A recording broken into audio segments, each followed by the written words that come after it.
Bueno, y desde el domingo pasado, Vladimir Putin estrena su tercer gobierno en Rusia tras ganar las últimas elecciones por una amplísima ventaja. Vamos a conocer la increíble historia de este abogado que trabajó para la KGB, ese temido servicio de inteligencia de la Unión Soviética, pero que tuvo la habilidad, al caer el comunismo, de adaptarse a la nueva tendencia política en su país y en el mundo, y convertirse así en el gobernante que ha logrado el más alto índice de crecimiento económico que ha tenido Rusia, un país con más de 140 millones de habitantes, ¿se imaginan? Y tiene una historia fascinante que vamos a conocer en este reportaje.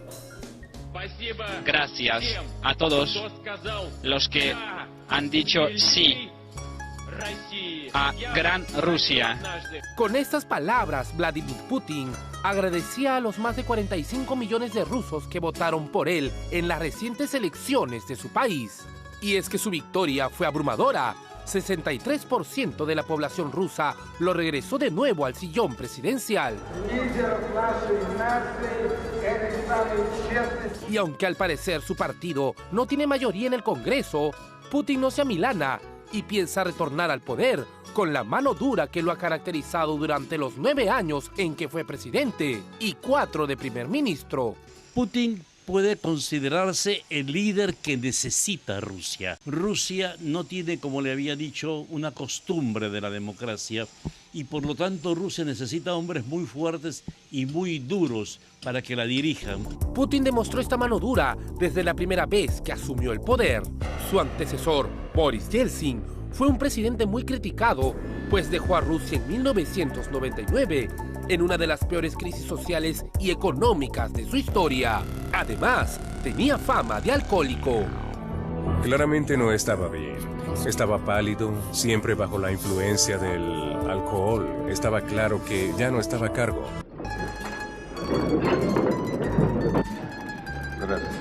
Fue en ese contexto que Vladimir Putin recibe por primera vez el cargo de presidente de Rusia.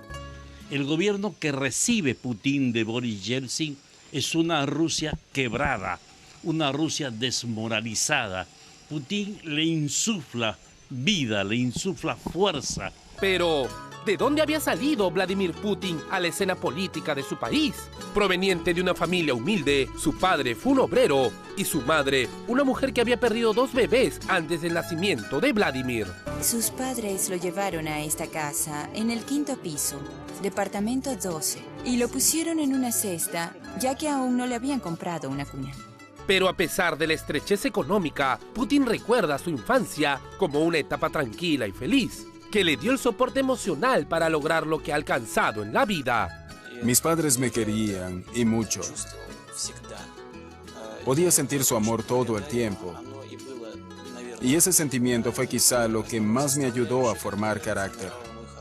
Vladimir Putin estudió Derecho en la Universidad de Leningrado y luego pasó a formar parte del servicio secreto ruso, la KGB. Sin embargo, y contra lo que se podía pensar, no fue un personaje que destacara dentro de esta temida organización. El señor Putin fue uno de los 1500 oficiales bajo mi mando. Era alguien anónimo, nulo, un don nadie diría yo. Nunca había impresionado a nadie con nada. Paradójicamente, el don nadie tuvo la habilidad de empezar a escalar silenciosa y rápidamente en el servicio secreto de la Unión Soviética. Acabado el régimen comunista y cuando la KGB desapareció, Putin ya se codeaba con influyentes personajes de la política rusa. Fue asesor político del alcalde de Moscú, Anatoly Sobchak, y ocupó varios cargos como funcionario público. Entre ellos, el de jefe adjunto del Departamento de Gestión de la Propiedad Presidencial, donde entró en contacto con el entonces presidente Boris Yeltsin y se ganó hábilmente su confianza, primero como asesor de gobierno, luego en 1998 como jefe del FSB, ex KGB, y finalmente como primer ministro. No tengo nada de qué avergonzarme. En 1999, un debilitado Boris Yeltsin renuncia a la presidencia y nombra a Vladimir Putin como su sucesor, asumiendo el gobierno. Voy a retirarme. Putin era el total opuesto de Yeltsin, bajito, muy humilde. y no daba ningún tipo de impresión. Concluido su periodo como presidente interino, Vladimir Putin se presentó en las elecciones presidenciales del 2000 en Rusia, para lo cual trabajó cambiando su imagen inexpresiva por una más convincente y cercana al pueblo y los más necesitados. Los jóvenes fueron un segmento fundamental en su estrategia y durante toda su campaña se dirigió a ellos como el futuro de Rusia. El resultado no se hizo esperar. La juventud apostó inmediatamente por él y mostró este apoyo hasta dedicándole canciones.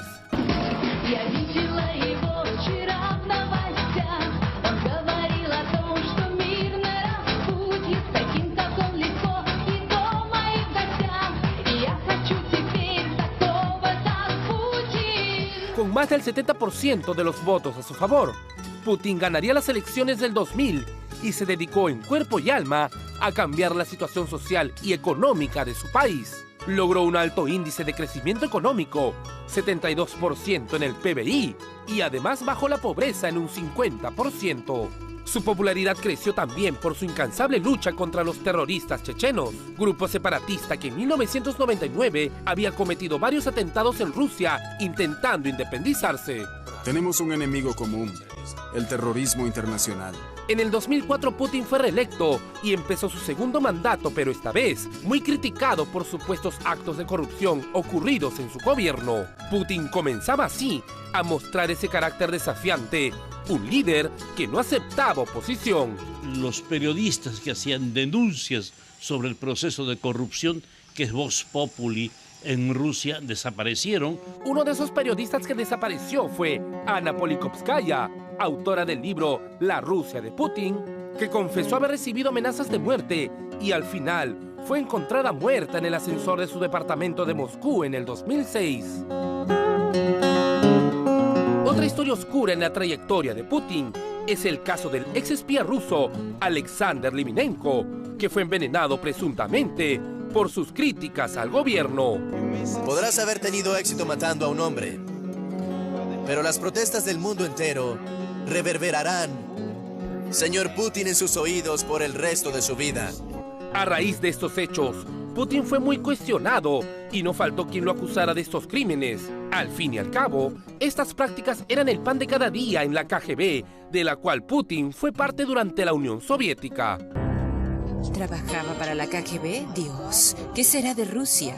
Todo el mundo estaba muy preocupado. En lo referente a política internacional, Putin en un principio quiso ganarse la confianza de Estados Unidos, siendo el primero en condenar el ataque a las Torres Gemelas en el 2001 y luego apoyando la invasión norteamericana a Irak en el 2003. Sin embargo, ahora Putin se ha convertido en su principal acusador. Él acusa a Estados Unidos y a la OTAN de desestabilizar el mundo y de crear y generar una sensación de inseguridad.